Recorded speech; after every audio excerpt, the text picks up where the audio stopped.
Thank you. No, thank you very much. Rob Savidge and then Robert Eads.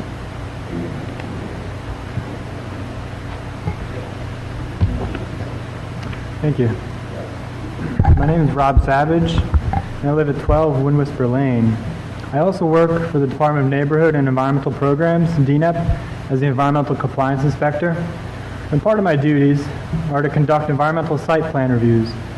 And prior to my employment with the city, I worked for private consulting firms, putting together forest stand delineations, forest conservation plans, and wetland delineations in compliance with the state's Forest Conservation Act. I've also been a qualified forest professional at DNR for over 12 years. I'm coming before you tonight to speak about the city's forest conservation program and its environmental review process. I see my testimony to you tonight as just a part of doing my job in ensuring environmental compliance. And in light of the Forest Conservation Ordinance sponsored by the Mayor, Alderman Arnett, and Alderman Littman, which is being considered, I felt this was an apt time to speak to the Council. Now, the city's forest conservation program is broken. Now, DNEP regularly fails to hold public hearings and comment periods on forest conservation plan submissions, which is a huge disservice to the public. They fail to require the submission of the legally mandated preliminary forest conservation plans. They fail to ensure an inventory of the natural resources is completed prior to approving a development plan. They fail to require that certain developments submit justifications for clearing priority forests and wetlands, a justification required under the law. There is no clear appeals process, no review process, and no application process that is adopted by ordinance or listed in our code, and we have not adopted a forest conservation technical manual, which is mandatory. These things are required by law in Natural Resource Article Section 5-1603. Yet we are the only jurisdiction in Maryland, or so I've been told by DNR, to not adopt these things or the state's model Forest Conservation Act ordinance.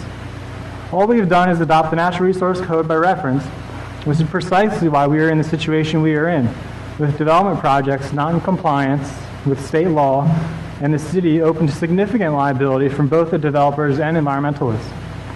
Over the course of the next week or so, I will be submitting a report to the Council documenting how our FCA program does not currently comply with the State Forest Conservation Act and how many of our development projects did not properly follow the law. It behooves everyone to remedy this situation, developers and environmentalists alike, and that is exactly what the ordinance proposed by Alderman Littman, Arnett, and the Mayor would accomplish. However, it isn't happening quickly enough. Technically, the Department of Natural Resources is required to notify the city that our program is not compliant and give us 90 days to fix the problems. If we fail to fix those issues, DNR can come in and take over our program. Given that it appears we do not have a legal Forest Conservation Act, which really didn't become apparent until the Reserve of Quiet Waters project in 2011, that means that every single development since that time, reviewed by the city under the Forest Conservation Program, could and should be called into question. That opens up a huge legal Pandora's box. It's for that reason why I think the Council should give consideration to the report, which I will be giving you, as well as careful consideration to O3214. If the Council does not adopt a valid Forest Conservation Act soon, you'll have a repeat of the Rocky Gorge project, which appears not to have undergone a proper forest conservation review, but received its grading permits and cleared all the forest, all without properly following the law. That forest is now already gone. Do you want that repeated with wetlands and forests right next to Quiet Waters Park, with the Reserve of Quiet Waters project? Do you want that repeated with any of the other projects that are now currently under review?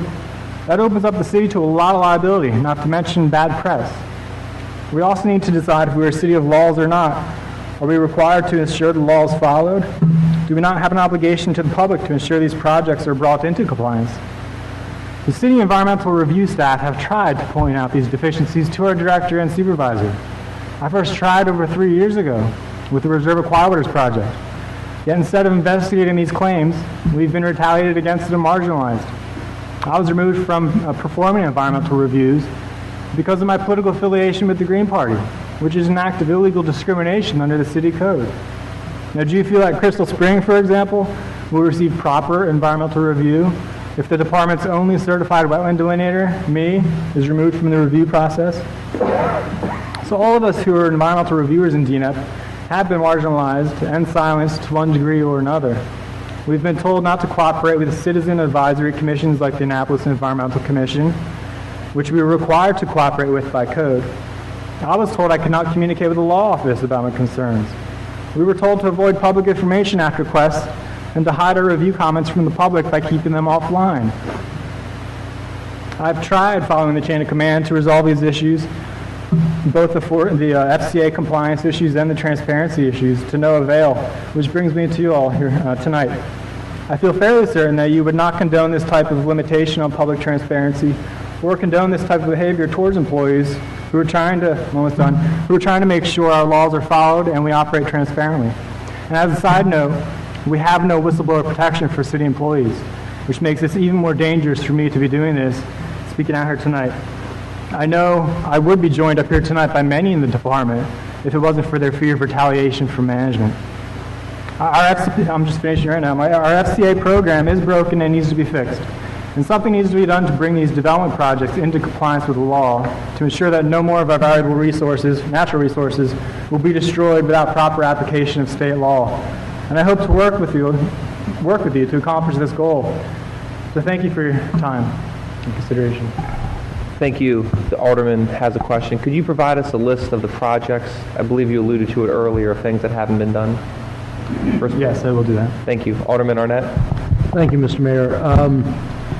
I've heard of these deficiencies from time to time, and I'm sure that we can have some honest debate about what is deficient and what isn't. But I guess I sense a frustration on your part, but I guess I'd like to know what it is you would like us to do by virtue of your reporting to these matters to us. So what is it that you see that the council or the city writ large can do in response to these various issues? Well, I think an investigation is certainly a good first step. My concern is that these projects are not compliant, and it's always been. I've always expressed my concern that opens up the city to liability from all kinds of parties.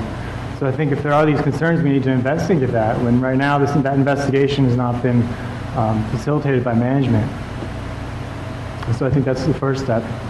And investigated by the council at large or by any specific entities? Well, I think it would need to involve city staff, the review staff, not just the directors and supervisors, because they don't take our input.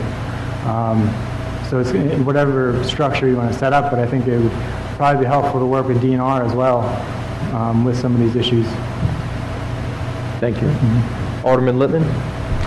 Thank you, Mr. Mayor. I think we should be all a little uncomfortable with these allegations, and I'd like to, have more of a discussion. I guess I'm speaking with the hopes that we can get beyond the discomfort and just hone in on the substantive issues. And I would ask that you direct the city manager to give us a response to the substantive issues. And perhaps, Mr. Savidge, it would be helpful if you'd at least email me what your comments tonight. It looked like you were reading for something, and I would like to make sure that I had some record of the particulars that you mentioned to have followed up. I guess the other point I'd like to make is, along those lines, I'd also like to give our director, Ms. Broadbent, the chance to respond. And perhaps, certainly, we could address these issues. I'd be happy to take this on at the next Environmental Matters Committee if you saw that as the appropriate time for her to respond. She often appears before that committee, and so I'd be happy to have her respond to these enumerated issues on a point-by-point basis. I guess the other point I want to make is that I do think we need to get beyond the discomfort and not show a retaliation against Mr. Savidge and others who might be so inclined to share their thoughts about how the city government's run. And they are often the people that the staff, whether DNEP or other departments, are often the ones who have the most insight and a different perspective. And they might not always be right, and that's why I think we certainly owe Ms. Broadbent the opportunity to respond to these points. But it's at least, I think, healthy to get some of these issues out in the open and clear, because like Alderman Arnett, I certainly have heard many of these issues from a number of people, and it does no one any good to have a lot of back talk about how the city isn't doing what it's supposed to be doing. So let's either figure out, are we not following the law, are we not doing what we're supposed to, or we are. And if we are, let's get that out in the open and respond, and if we're not, let's fix it. Thank you. Welcome. Anyone else? Alderman Pfeiffer?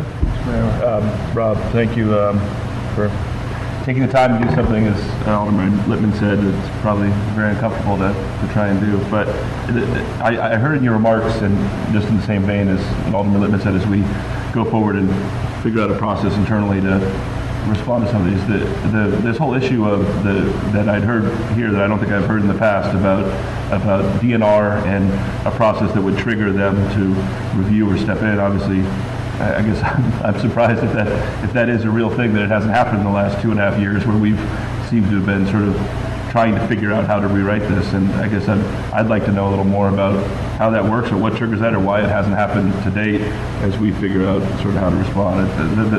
That struck me as some new information or new thoughts. So. And just if I can comment on that, DNR technically, if they're notified of a program that has deficiencies, they are supposed to follow that process, 90 days to resolve the issues. Excuse me. Part of the problem is DNR never really should have approved our program. If we are the only jurisdiction to adopt the FCA by reference, it's clearly not compliant with the law. DNR is only supposed to approve a program if we have our own technical manual, our own process laid out in ordinance, and we don't. So I think DNR, on the one hand, may not want to cooperate because they'd be admitting they were at fault. They never should have approved the program again. But hopefully they'll be willing to work with the city. Thanks. I think everybody just wants to move forward at this point. That's helpful to clarify that a little bit. Thanks. Thank you very much. Thank you for your time.